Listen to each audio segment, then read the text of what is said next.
How do you do? My name is Mia and welcome to this podcast, which I call The Curious Case of Today. This is a podcast wherein I will try to delve and make a case study of things that I am curious about, be it geopolitical events or just plain topics that I find very interesting and of note.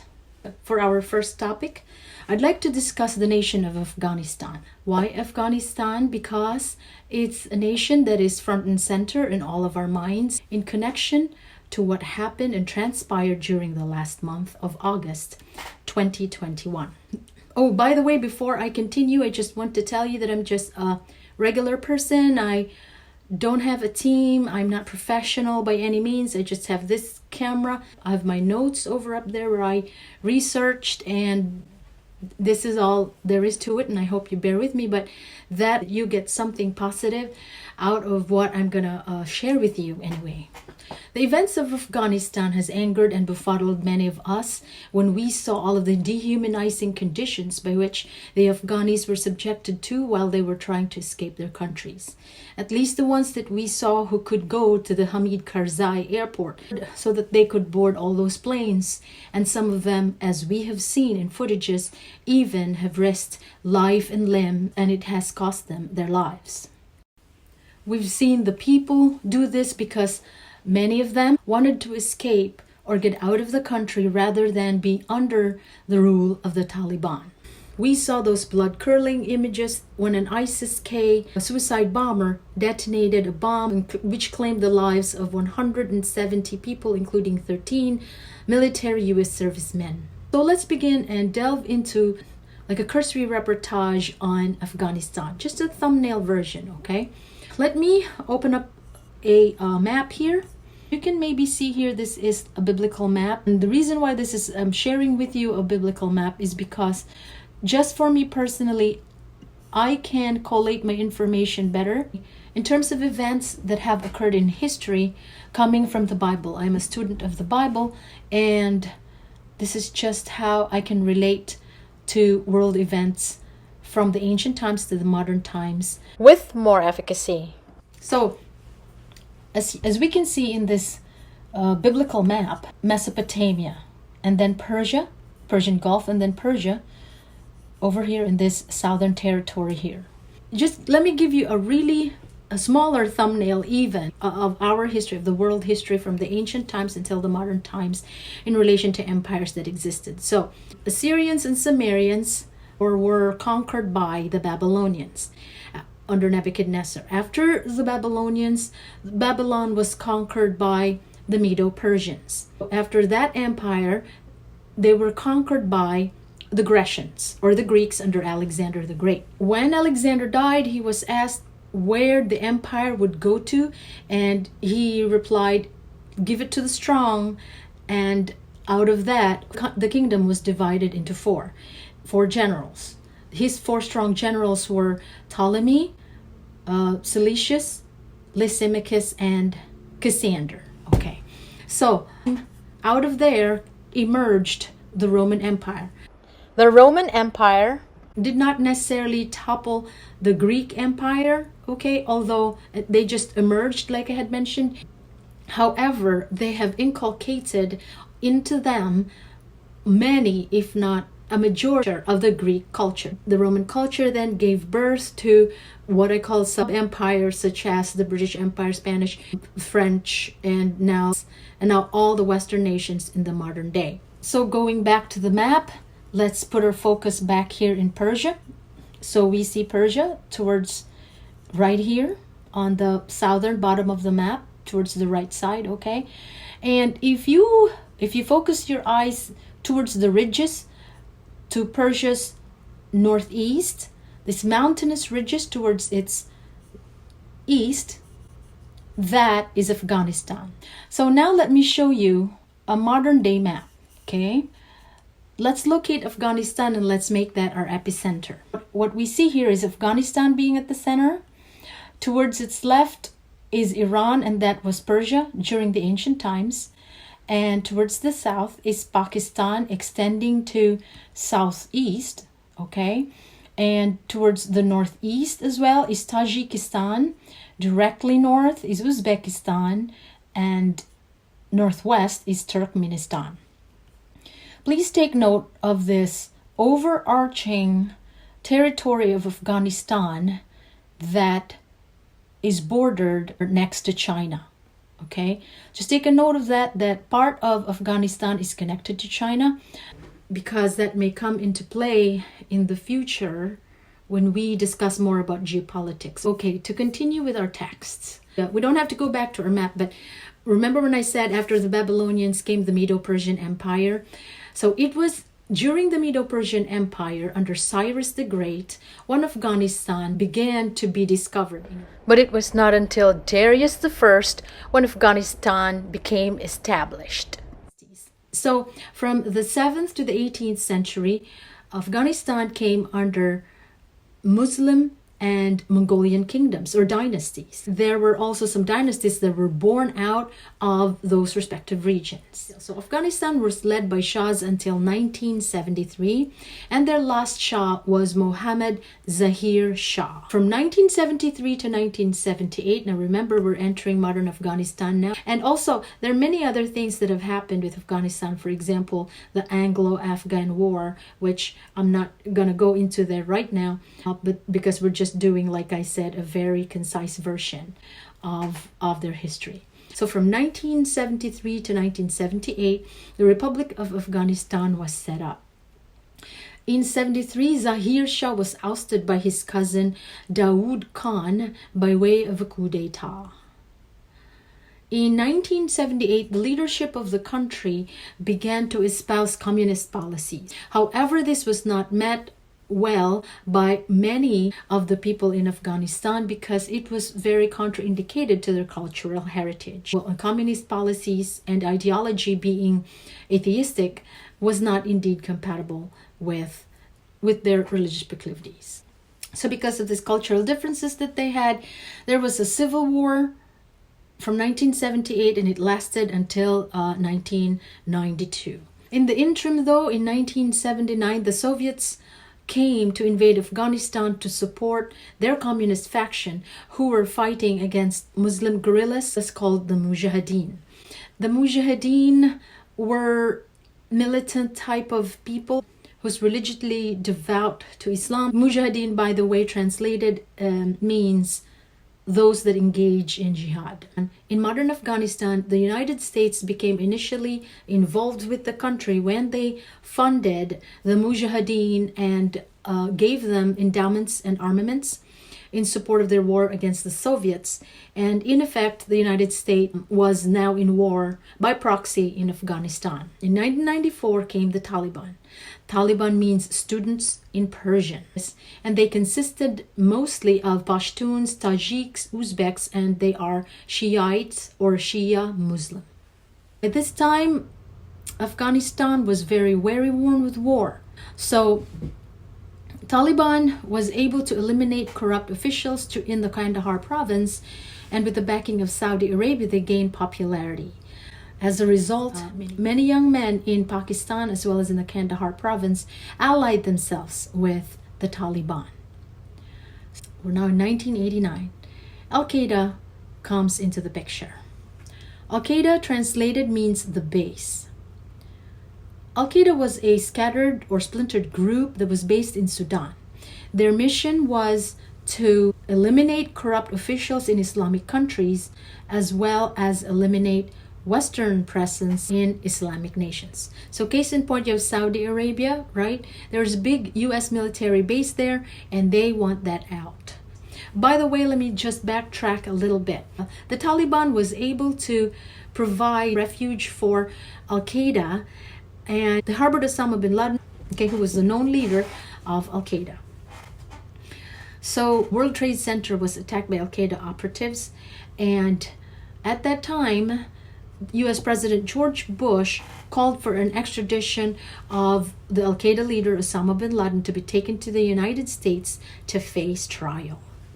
However, this demands for extradition was never fulfilled or was never given to the United States by the Taliban, as their position is that Al-Qaeda was never responsible for the 9/11 attacks, and they hold this stance up to this day. This is their narrative.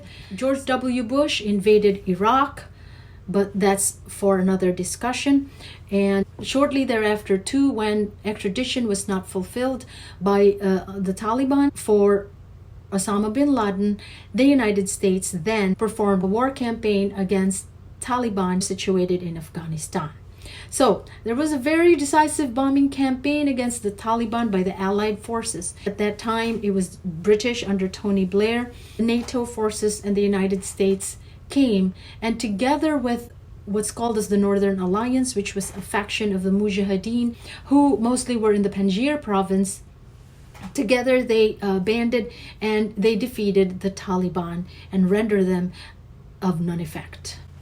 So the Northern Alliance, just to let you know, is a splintered faction of the Mujahideen that was situated in the north of Afghanistan, and they were in conflict with the Taliban. 2002, Taliban was finally conquered, but it wasn't until 2011 when Osama bin Laden was killed by a very daring and thrilling special forces mission, and the terrorist was killed in Abbottabad, Pakistan, not in Afghanistan. In 2002, a transitional government was immediately set up for Pakistan, and in 2004, they conducted their first elections, and a constitution was also drafted by them. From 2002 to 2008, the rebuilding phase of Afghanistan came to be, and around 2009, U.S. military presence increased as high as 13,000 troops on the ground, and at this particular time, President Barack Obama was the president. Now, just take note that despite U.S. military presence in Afghanistan, pockets of insurgencies were still common and could still be noted all over Afghanistan, costing civilian lives as well as their livelihood. Afghanistan supposedly was being democratized during this phase.